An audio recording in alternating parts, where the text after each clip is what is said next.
نحمدہ و نصلی علی رسول الکریم اما بعد اعوذ باللہ من الشیطان الرجیم بسم اللہ الرحمن الرحیم وَلَقَدْ خَلَقْنَا الْإِنسَانَ مِنْ سُلَالَةٍ مِّن طِينٍ ثُمَّ جَعَلْنَاهُ نُطْفَةً فِي قَرَارٍ مَّكِينٍ ثُمَّ خَلَقْنَا النُّطْفَةَ عَلَقَةً فَخَلَقْنَا الْعَلَقَةَ مُضْغَةً فَخَلَقْنَا الْمُضْغَةَ عِظَامًا فَكَسَوْنَا الْعِظَامَ لَحْمًا ثُمَّ أَنشَأْنَاهُ خلقا آخر فتبارك الله أحسن الخالقين ثم إنكم بعد ذلك لميتون ثم إنكم يوم القيامة تبعثون وَلَقَدْ خَلَقْنَا فَوْقَكُمْ سَبْعَ طَرَائِقَ وَمَا كُنَّا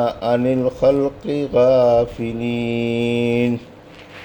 ابھی آپ نے سورہ مومنون کی آیت 12 سے 17 کی تلاوت سماعت فرمائی۔ ان آیتوں کا ترجمہ اور تفسیر اس طرح ہے: وَلَقَدْ خَلَقْنَا الْإِنسَانَ مِنْ سُلَالَةٍ مِّن طِينٍ آیت 12، ثُمَّ جَعَلْنَاهُ نُطْفَةً فِي قَرَارٍ مَّكِينٍ آیت 13، ثُمَّ خَلَقْنَا النُّطْفَةَ عَلَقَةً فَخَلَقْنَا الْعَلَقَةَ مُضْغَةً فَخَلَقْنَا الْمُضْغَةَ عِظَامًا فَكَسَوْنَا الْعِظَامَ لَحْمًا ثُمَّ أَنشَأْنَاهُ خَلْقًا آخَرَ فَتَبَارَكَ اللَّهُ أَحْسَنُ الْخَالِقِينَ آیت 14، ثُمَّ إِنَّكُمْ بَعْدَ ذَلِكَ لَمَيِّتُونَ آیت 15، ثُمَّ إِنَّكُمْ يَوْمَ الْقِيَامَةِ تُبْعَثُونَ آیت 16۔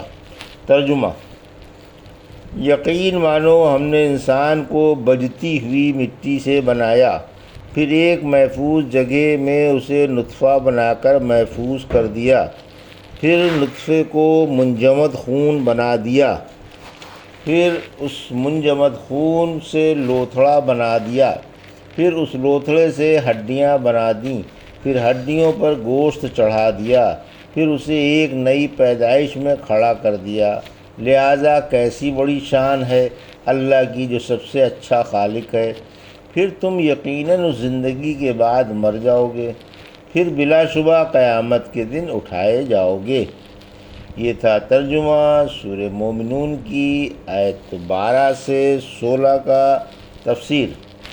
آیت 12 سے 14، انسان کی آغاز پیدائش کا بیان، یعنی انسان شروع میں بجتی ہوئی مٹی سے پیدا کیا گیا۔ اللہ نے آدم علیہ السلام کو کیچڑ اور بجتی ہوئی مٹی سے پیدا فرمایا تھا۔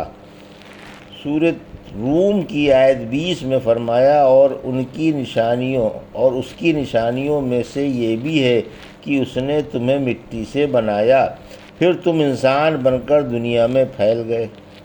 رحمت عالم صلی اللہ علیہ وسلم نے فرمایا، اللہ نے آدم علیہ السلام کو تمام زمین سے لی ہوئی مٹھی بھر مٹی سے بنایا، اسی لیے لوگوں کے رنگ الگ الگ ہیں، اور مٹی کی طرح کوئی سرخ ہے، کوئی سفید اور کوئی سیاہ ہے، اور کوئی درمیانی، اسی طرح کوئی اچھا ہے اور کوئی برا اور کوئی درمیانی ہے۔ پھر فرمایا، پھر ہم نے اسے نطفہ بنایا۔ سورہ سجدہ کی آیت 17 میں فرمایا، اللہ نے انسان کی پیدائش کی ابتدا کیچڑ سے کی، پھر اس کی سبیل کمزور پانی کے قطرے سے بنائی۔ سورہ مرسلات کی آیت 20 سے 23 میں فرمایا، کیا ہم نے تمہیں کمزور حقیر پانی سے نہیں بنایا، پھر اسے ایک محفوظ جگہ ٹھہرا دیا۔ محفوظ جگہ سے مراد رحم ہے، جو اسی کام کے لیے بنایا گیا ہے، یعنی ہم نے اسے رحم میں ایک مقررہ مدت تک رکھا، حتیٰ کہ وہ مضبوط و مکمل ہو گیا اور بتدریج ایک حالت سے دوسری حالت کی طرف منتقل ہوتا ہوا پورا ہو گیا۔ یہاں اسی تدریجی حالات کا بیان ہے، یعنی ہم نے اس نطفے کو اور اس کودنے والے پانی کو جو مرد کی پشت سے اور عورت کی سینے کی ہڈیوں سے نکلتا ہے سرخ و مستطیل جمع ہوا خون بنا دیا، پھر اسے لوتھڑا بنا دیا جس میں شکل و نشانات نہ تھے، پھر اس لوتھڑے کو ہڈیاں بنا دیں، پھر اس میں ہاتھ، پاؤں، سر، منہ، ہڈیوں، پٹھوں اور رگوں کے بنا دیے۔ رحمت عالم صلی اللہ علیہ وسلم نے فرمایا، انسان کا تمام جسم فنا ہو جاتا ہے، البتہ دم کی ہڈی باقی رہتی ہے جس سے وہ بنا تھا اور جس سے پھر اسے بنا دیا جائے گا۔ پھر فرمایا، پھر ہڈیوں پر گوشت چڑھا دیا جس سے وہ چھپ بھی گئیں، مضبوط بھی ہو گئیں اور خوبصورت بن گئیں۔ پھر ایک دوسری پیدائش میں کھڑا کر دیا، یعنی روح پھونک دی، اب وہ متحرک ہو گیا، اس میں زندگی کی لہر دوڑ گئی اور ایک ایسی مخلوق بن گیا جس میں کان، آنکھ اور حرکت سب کچھ ہے۔ پھر فرمایا، یا اللہ برکت والا ہے جس کی کاریگری سب سے اچھی اور خوبصورت ہے۔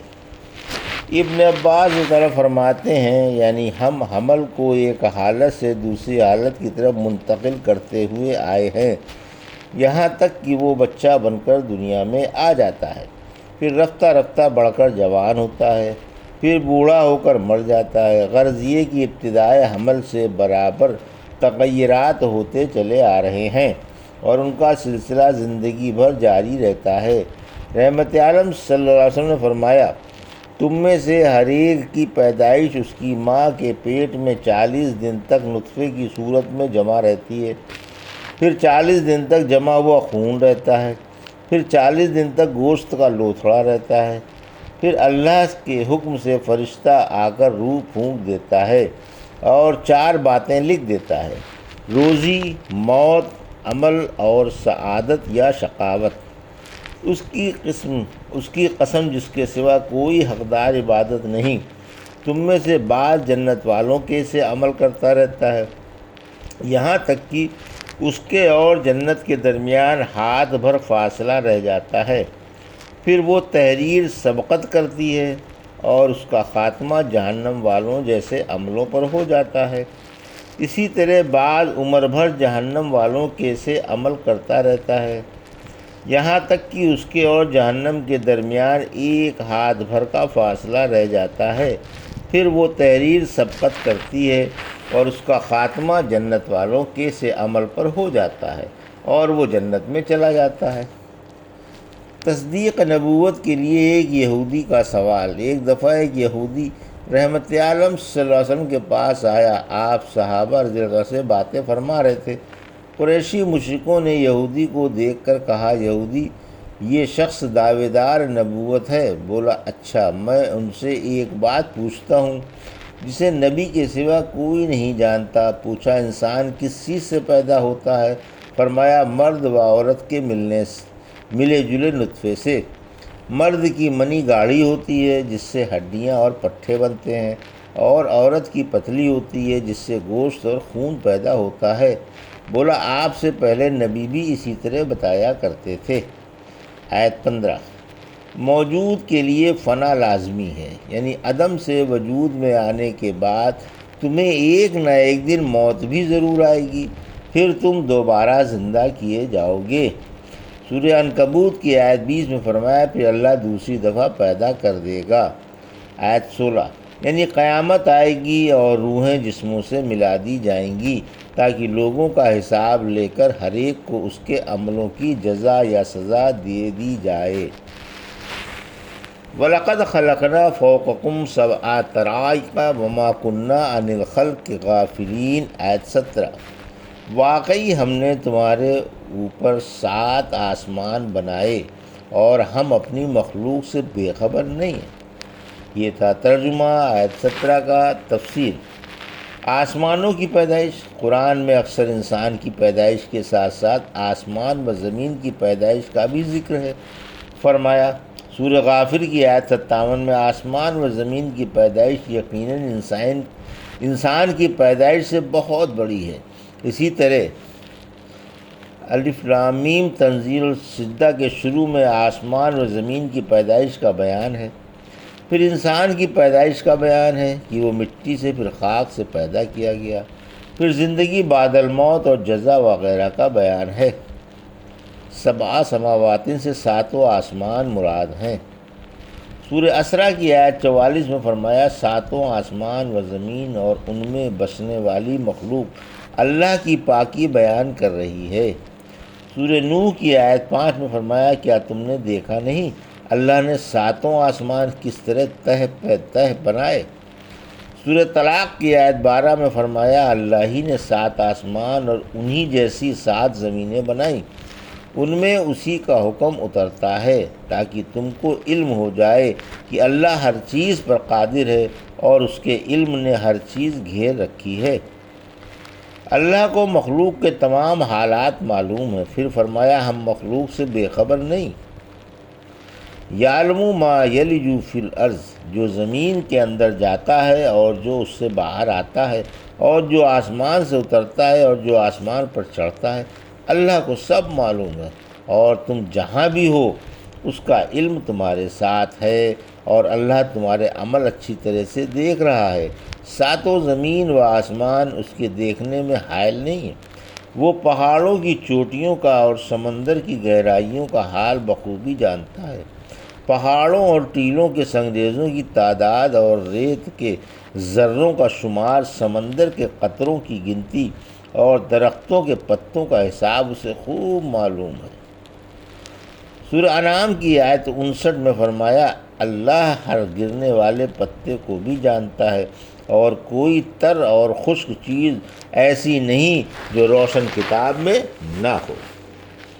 یہ تھا سورہ مومنون کی آیت 12 سے 17 کا ترجمہ اور تفسیر جو ابھی آپ نے سماعت فرمائی۔ بارک اللہ لی ولکم فی القرآن الحکیم ونفعنی وایاکم بآیات الذکر الحکیم۔